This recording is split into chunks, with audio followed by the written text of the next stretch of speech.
Well, it certainly will impact Facebook, and which is why we've seen a statement from Facebook. And over the past few weeks and months, in fact, we've been seeing these big full-page advertisements in various newspapers. Mark Zuckerberg's article, and saying that Indians cannot get the free internet if free basics is not allowed. So it's a bit odd. And to answer the other question, it certainly affects other things like Airtel Zero, for example. But I think it is going to be a big setback. In fact, what's odd is that the TRAI has done this, even though in its own order, it says that it doesn't mention free basics, but it says if services like this had been allowed, you would actually get greater penetration of the internet. If I can just add one little point here, which is I don't think too many people have noticed this yet, is that while the TRAI has stopped services like free basics, it has allowed, there is an exit clause here. It says that you can allow this for what is called the intranet.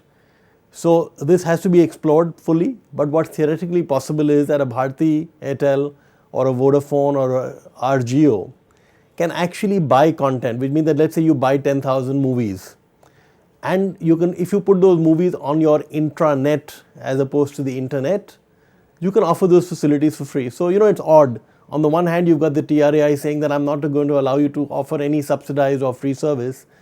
On the other hand, it allows this little window called intranet and allows this to come in. So expect a lot of confusion here, expect a lot of litigation, and expect a lot of bad blood.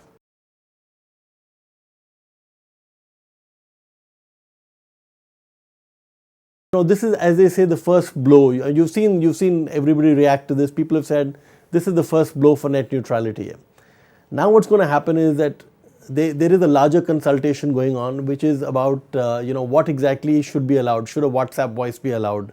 Should a WhatsApp voice be licensed? Which means that so if a WhatsApp voice is allowed, then today a Bharti or an Airtel, Bharti Airtel or a Vodafone or a Jio, for the sake of argument, they can lose a 40 to 50 paisa call and see this being replaced by a 4 to 5 paisa WhatsApp call. So what's going to happen now, to answer the question as to will telcos rethink their data plans? I think what telcos will say, we are not going to go for the next auction.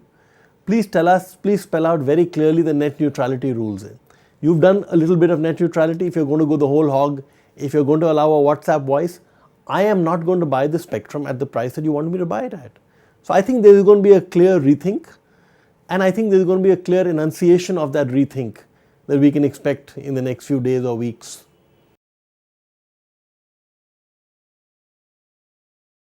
The TRAI itself says that, it has said in the past that net neutrality is actually defined very differently in very different countries. The Americans, define it a certain way, the Europeans define it a certain way.